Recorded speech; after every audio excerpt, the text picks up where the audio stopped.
I think there's a lack of curiosity in marketing that we've lost, which is such a shame because we're over reliant now on just the LLMs to a point. Like a lot of people will say, hey, they'll literally listen to us, Nathan, and they will open up ChatGPT or Perplexity or Claude or one of them, and they're going to say, hey, ChatGPT, what is the most innovative thing I could do next?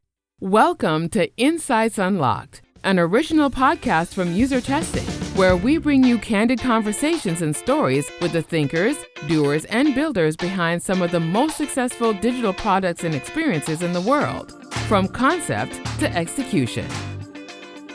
Welcome to the Insights Unlocked podcast. I'm Nathan Isaacs, Principal Content Marketing Manager at UserTesting, and our guest today is Ross Simmonds.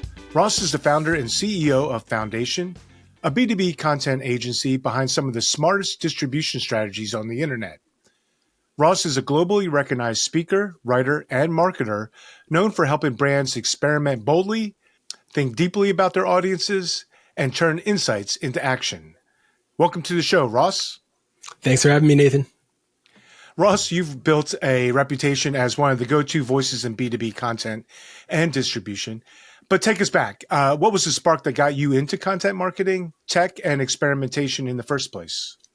Yeah, so I fell in love with content at a young age. I always liked writing books and writing stories. I was a big fan of a game that some of your listeners might be a little bit too young to even remember, but there's this game called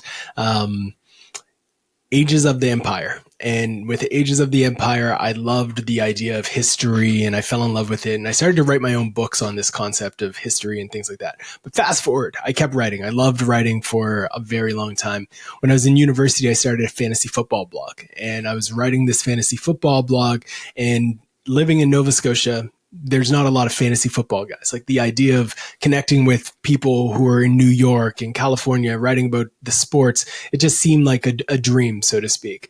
But I started to get like thousands of visits to my content every day. And I started to get emails from people all over the world thanking me for my suggestions and my advice. And I was like, this is wild. And it started to take off, but my marks started to tank. So my mom told me, Ross, why don't you start writing about what you're actually learning in school? So I made a switch, and I was doing a degree in marketing because I've watched this movie called Boomerang with Eddie Murphy way back when I was a kid. And I was like, oh, that seems like a cool job. Maybe I could do that someday. And I started to write about my thoughts on social media, on marketing, on tech, on content. And just like they did with fantasy football, they started to listen. People started to consume it. People started to reach out, and people started to give me opportunities to come down and do work with their businesses. And I was like, this is wild. Like, this is cool. The internet allows me, someone who lives in the middle of Nova Scotia on the east coast of Canada, population less than 1 million, to reach a global audience. This is cool. And I was bought in. I was all in, and I haven't taken the foot off the gas ever since. That's a great story. And there are a couple points in there that just made me want to follow up on first. And I can't really talk about this on air, but when I remember about Nova Scotia, I used to be a Navy submariner, and we pulled into Nova Scotia one time and got in a big bar fight. I bet. A place called... There's been a few. And so the whole submarine was quarantined or kept on the boat for the rest of that 5 days that we were there because of the whole thing. And I was like, we kind of lived up to our reputation there. That's one hilarious. Time That's we did wild. that. We got our butts kicked. And then the other thing was just in content marketing, and I am a content marketer, but for years I had no idea who I was. Right. I was a writer. I came from newspaper background, and I'm so envious of you and being able to kind of figure it all out, Right. And like, oh, I missed so many years. I could have been it. I could have been a contender. You've said content needs to have a fit with the audience, just like products do. How do you help teams from going from guessing what might resonate to really knowing, and what signals tell you it's time to double down on a message or theme? Yeah. I think there's a few different signals that you can look at depending on your audience and your channels and where they spend time.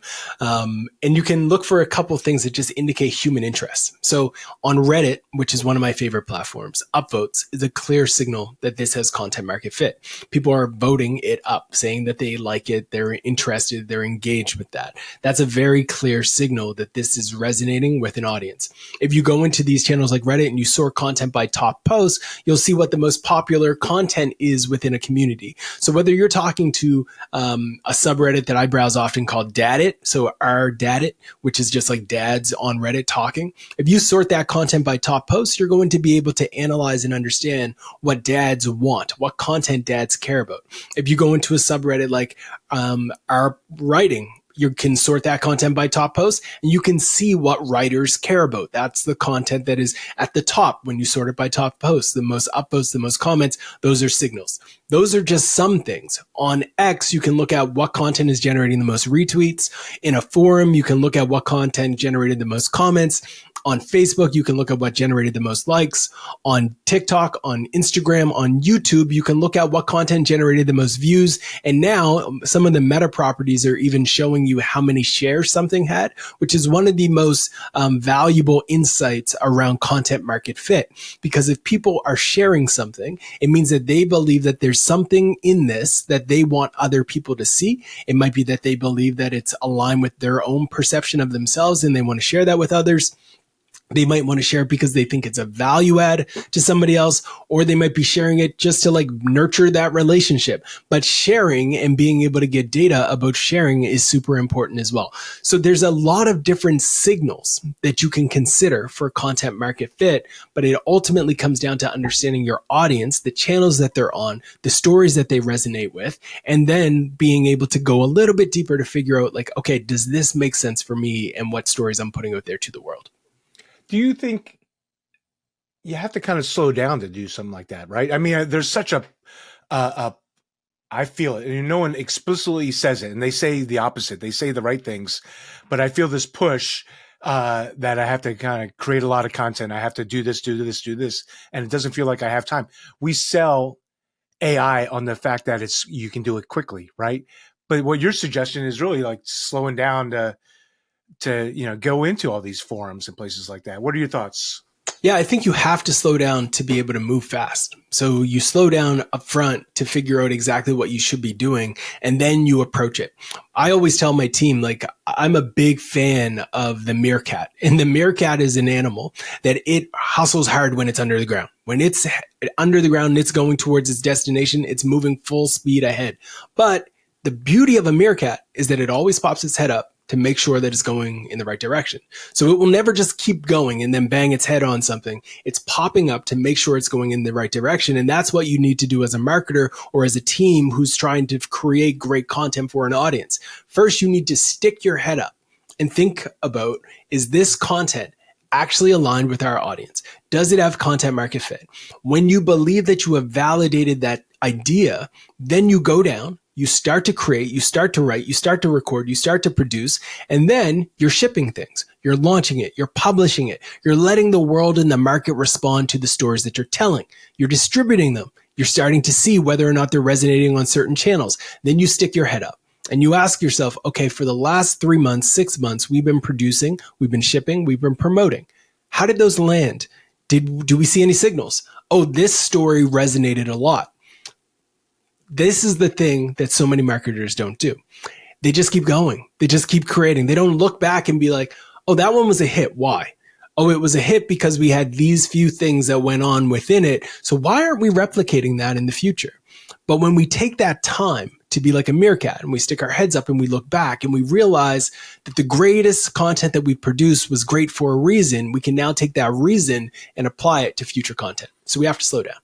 Do you have any tricks, tactics, tools to help listeners kind of be able to do that, to be the meerkat? Yeah. Because I'm thinking about, like, I am the Superman of content marketing here at UserTesting, but I am low on the food chain. Right. And I don't get to really shape those conversations, right? I don't get to say, looking back 3 months down, this is what's going on. Any Yeah. tips for me or Yeah. anyone else? So I'm a big believer in like quarterly business reviews and doing a quarterly review of the things that you've done, the things that you've learned, and the things that you're going to change based off of those lessons. So the tools that you can take and use to get this, to make this happen within your allotted time to work might be things like Google Analytics. You might be tapping into tools like BuzzSumo. You might be typing into SparkToro. You might be using Gummy Search on Reddit. There's a lot of different tools that you can use. Audience with an S. Like these are some tools that we've used in the past to really get a snapshot of what the past looked like to help us better understand the future. It really just comes down to getting a solid grasp of analytics and then using the analytics to guide your approach. Like LinkedIn provides data. If you use Megaphone on Spotify and podcasting, that provides data. YouTube provides great data around like how often are people staying engaged in your video content. You can look at all of this to help inform, but you have to present it as a QBR, like a presentation style format, and then disperse it. So for other marketers who might be in-house and they're thinking, okay, but like, this isn't even my area of specialty. This isn't my area of like focus. Like I'm not the analytics person. I'm a marketer. Work with your analytics people to get this. And if they can't provide it to you, then try to have the conversations internally so you can say, for me to do my job well, it would be really good if I had access to the analytics. This isn't going to be like a challenge for anyone. I don't want anybody else to work on this. I just want to get access to the analytics so I can see if I'm performing. Nobody usually says no to that unless they like are bad boss style and they don't actually want you to succeed in your job, which is wild. It might be time to dust off the resume. But in an ideal world, they'd give you the access and you'll say, I'll figure it out from there. So you go in and you're looking for these insights and these data, and you might find some surprising facts. You might find that you're overperforming what you even thought, which is great. Go ask for a raise. Or you might find that there's a few things that are standing out as opportunities. And then you're going to present those back to the team and you're going to say, this is how I'm going to do it. Now, again, for some folks inside of large firms, you might be thinking, how am I going to get this all the way up to the CMO?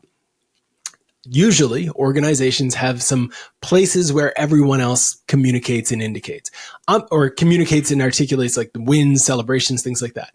I'm a big fan of when you are in-house to be your own biggest cheerleader. If you get a win, celebrate your win, showcase your win, talk about the win, and make it loud and proud so everyone can see it, and do that often. And those are things that you can do to help articulate and show the value. So when it does come time to do a new plan or make a shift, you're brought to the table, but also that you have valid ideas that you can actually root in data around why we need to do it a certain way.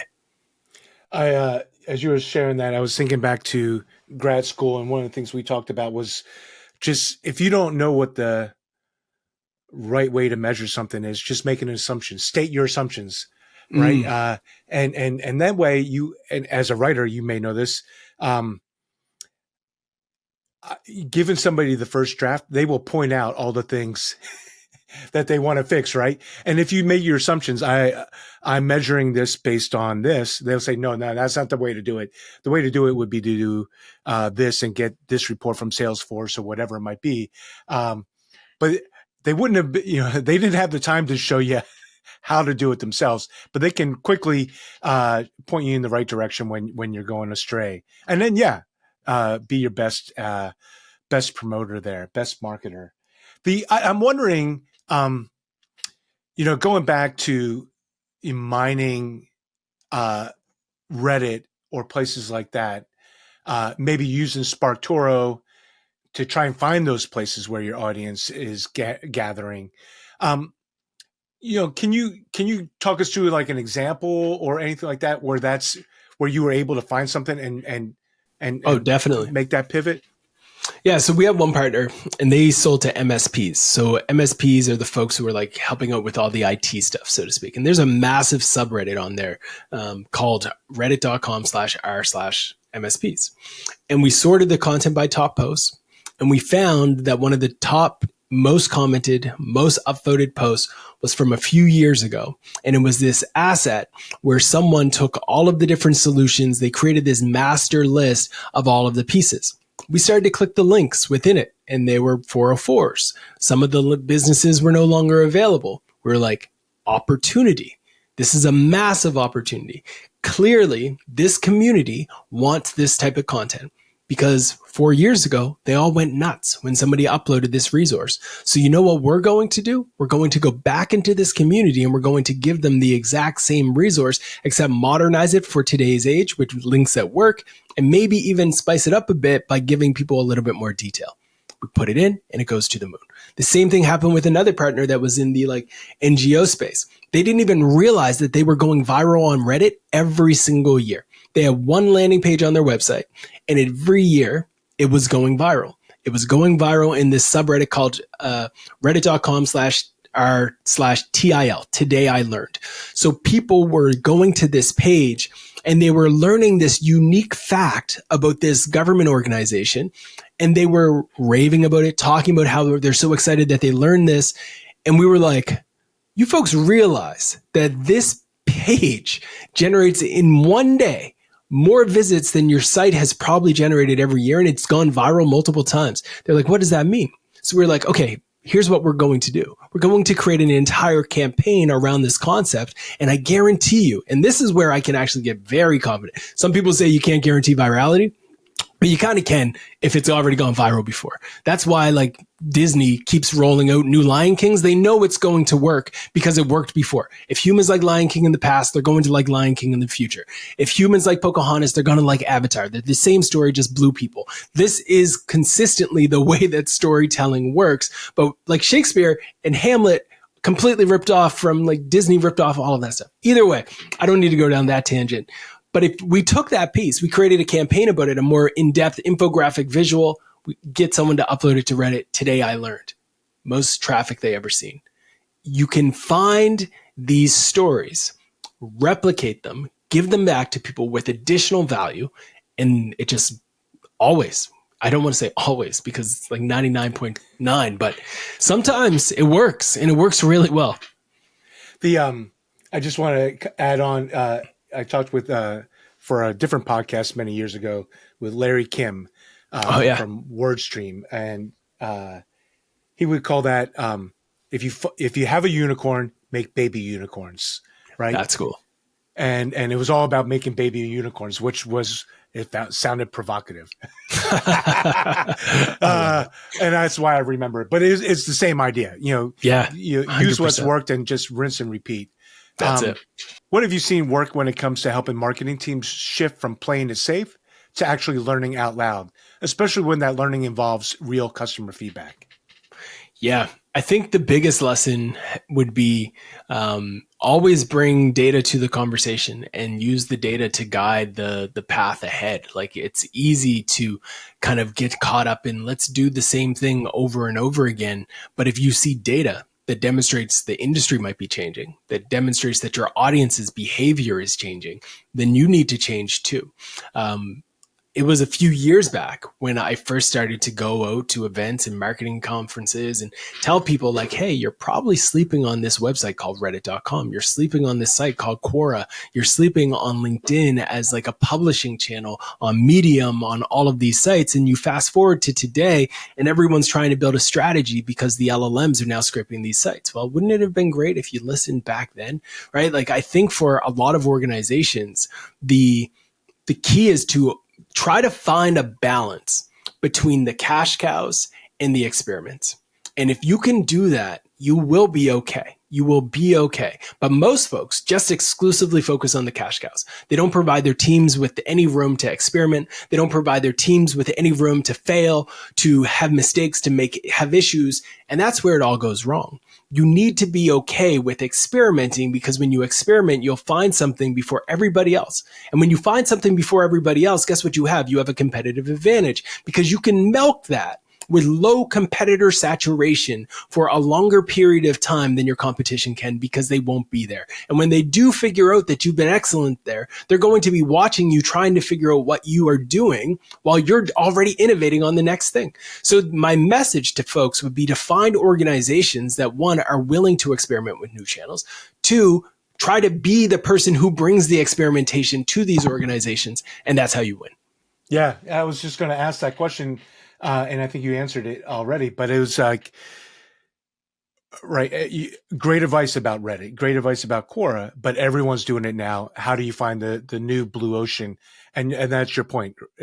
Am I correct? Is that you have to go out and experiment. You have to set aside some time or budget, and or both budget and time, to kind of find those new things, especially. Nathan, when we were just getting started, we were talking about like how I, as a kid, was obsessed with books. One of my favorite books as a kid was Sherlock Holmes. And I think everyone who is trying to be a good marketer can learn a lot from Sherlock Holmes. I call myself Sherlock Homeboy all the time because I like to go into little rabbit holes and try to figure out the nuances of what my customers, what my audience, what people care about. And I think if we can put on that investigative hat to figure out like, okay, where are people today? Where are they going? Right? We start to just be genuinely curious. You are able to set yourself up for success. I think there's a lack of curiosity in marketing that we've lost, which is such a shame because we're over reliant now on just the LLMs to a point. Like a lot of people will say, hey, they'll literally listen to us, Nathan, and they will open up ChatGPT or Perplexity or Claude or one of them, and they're going to say, hey, ChatGPT, what is the most innovative thing I could do next? And they're going to get the answer that it might be okay, but they're going to get an answer on their desk and they're going to say, okay, that's my answer. That's what I'm going to do. But in the curiosity and the natural path of discovery, you unlock insights that you will not get from an LLM. You won't get the insight that there's this small little Facebook group with 400 people in it, which are only your target audience. Like they're there. Every single person that you want to sell to is there, and they have budgets that are aligned with yours, and they're talking about your product every week. Only through discovery could you find out that, the mod on that Facebook group just retired. And we have an opportunity to reach out and actually take ownership of that Facebook group. And that could give us direct access to 400 people. Only possible with discovery. So I encourage people to just again, slow down, find the time to discover, be intentional with experiments, but also just get lost in the process of finding those insights and experimenting, because that's where the beauty lies. I'm going to give a shout out to a book, a kid's book. Anybody listening who has young kids, my family and I just listened to. I'm not going to find it now because I'm trying to look for it, but it's called Florian something or another. Okay. It's the book was called Framed, Framed. It's a children's book. Cool. Seventh grader, but he talks about my kids are they struggle with reading. They struggle, they're kind of a little behind. And so anything we can do to kind of get them caught up. Yeah. And audiobooks works perfully, That's especially awesome. on long drives. But this book talks about the theory of all small things. And Cool. So they call it TOAST. And my kids can remember TOAST, right? That's cool. And paying attention to all the small details. And it's just that. It's, young Right. Sherlock goes and helps the FBI. That's it. It's hilarious. Even adults would enjoy the book. That's cool. I'm going to check that one out. My little ones are still very little. I've got a 7, 5, and 3. So they might not be at that point yet, but close. They're right around the corner. That will be, you go on a road trip, get that book. My kids were laughing in the back seat and can't go wrong. 8 hours, of reading this book out loud. That's cool. They listened to the whole thing. They were like, can we listen to the book again? Can we listen to the book again? That's it. Winning. That's it. Yeah, you can't. That's the only time I win as a parent. The rest of the time I'm failing. Anyway, back. But the theory of small things, going out there, finding the experimentation, looking for the discovery, asking the questions, why are this, or verifying. Don't just trust the LLMs, but verify. You go out and find an audience wherever you can find an audience. If you have a handful of dollars, you can use UserTesting to interview your prospective audience. But whatever it is, 100%. You've mentioned that one meme or post can spark a whole content engine. Can you walk us through an example when something small really clicked and how you tested and scaled that insight into something bigger? Yeah. So one day I was walking through a park with my littles and I sent her a tweet. It said, create once, distribute forever. Just 4 simple words. And then I had a bunch of retweets. I had a bunch of likes. I had a bunch of replies. I had a bunch of quote tweets. I was like, uh-oh, I'm getting canceled. What did I do? And it turned out I wasn't. People just really resonated with that idea. And I was like, I'm onto something here. So then I started to create more content on that same idea, same philosophy, but I ended with those 4 words: create once, distribute forever. And I kept doing it over and over again. Then I was like, maybe I should create a distribution checklist. Create once, distribute forever. Did it. Blew up, took off. Everybody loved it. It's like this distribution thing really is taking off with folks. And then you fast forward over like maybe 8-9 years now, and I've got a book called Create Once, Distribute Forever. I'm known in the industry as the distribution guy. I've given keynotes on this concept of distribution. Like it has become from one tweet an entire embodiment of philosophies and ideas that I talk about often. I see this in consumer all the time. I see it in B2B rarely, but the brands and the businesses who understand that if you see a signal that people resonate with a message, it becomes an opportunity to make those baby unicorns and just create multiple ways of saying that thing in different ways. And it will resonate over and over again.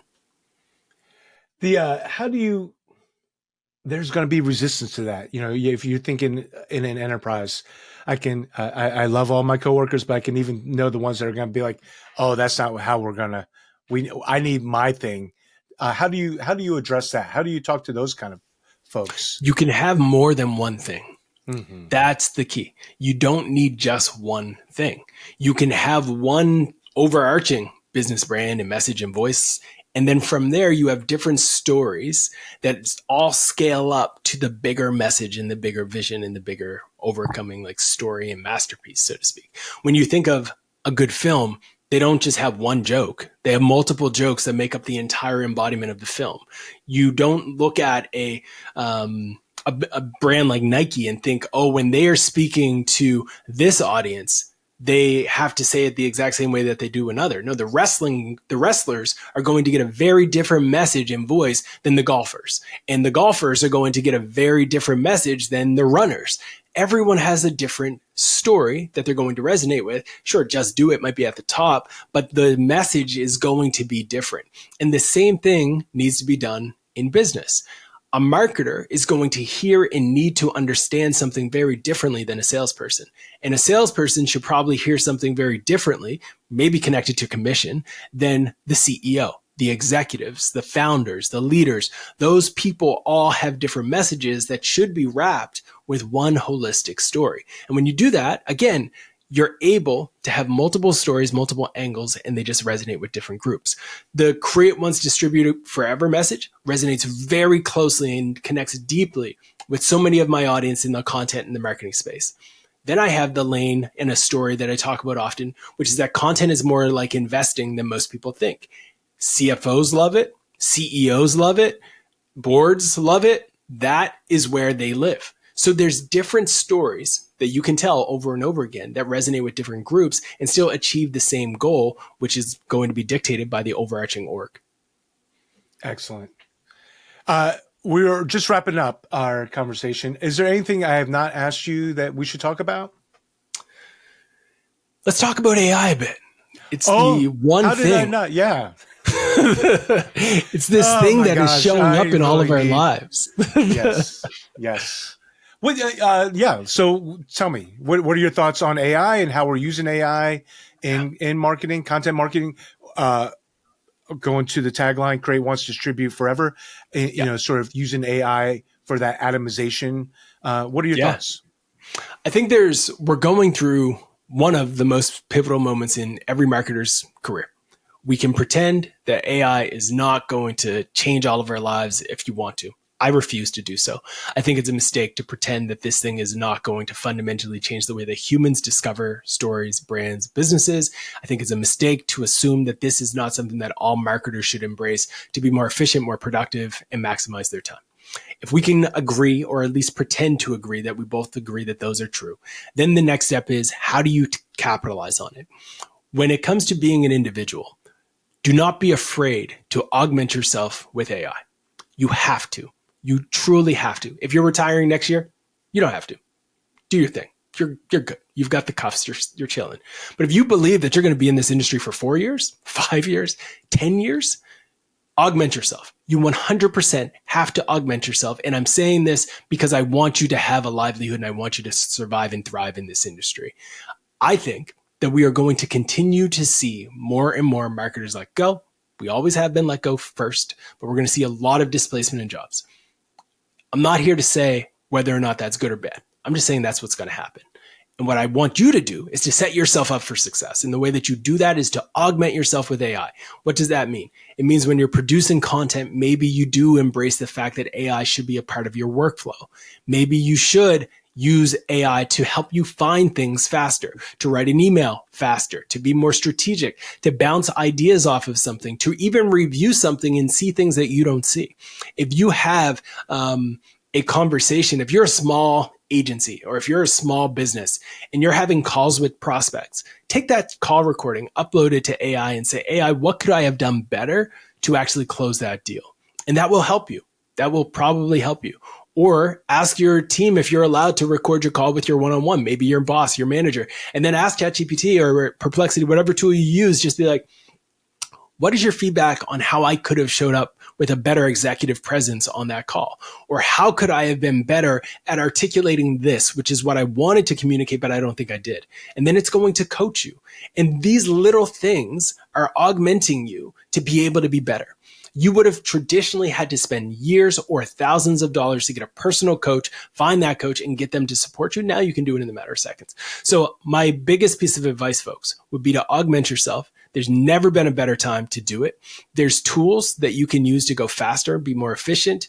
On the atomization of content level, we've built a product called distribution.ai that helps organizations take their content and literally distribute it forever. So you take one blog post, turn it into tweets, turn it into LinkedIn posts, all of that stuff. Same thing with YouTube videos. You take those assets and you can reshare it as a newsletter, an email, blah, blah, blah. Use this to your advantage. And what you're going to find is simple. If you're a marketer, hands on keyboards, producing things, if you can do things 2 times faster than everyone else, you know who will never be on the chopping block first? The person who's the most efficient in the org. So if you can be more efficient, you don't even have to tell everybody your secrets. Don't even tell, like, hold it in if you have to. Whatever, everybody's org is different. Just be fast, be more efficient, be better, and let AI support you in being great. And that's really it. I don't want your listeners to fall into the mindset of, oh, AI is coming for our jobs and AI is negative, blah, blah, blah. We only have a few years to be able to really capitalize on this and differentiate. So I would encourage everyone to grow as fast as you can, build as fast as you can, develop your skills as fast as you can, because what's coming, nobody, even me, is ready for it. So let's go. Yeah. And I do think you're going to have to be an expert in all that stuff. And that will allow you to the time to be creative and find, Yes, discover and all that kind of stuff. If you can be more efficient, it's going to be hard. Your boss will always say, yo, we want you to be experimental and we want you to discover things. right. But they also Always. want all this stuff. And the only way they're never going to give you extra time. They're never going to give you extra body to do all that. So you have to leverage AI to do it all. I'm thinking, as I think back on our conversation, I was thinking, who's going to be great at AI is all the Dungeons and Dragon players, where they kind of thought about prompts and building worlds and stuff like that, and using prompts like that. And just like in content marketing, the content marketing influencers of today didn't start out to be content marketing influencers. True. You were writing a football fantasy blog. Exactly. Gary V was doing a wine, videos. Right. I can't remember his name, Mark something or another, the pool guy, Mark Sheridan. Yes. Yeah, was doing Marcus.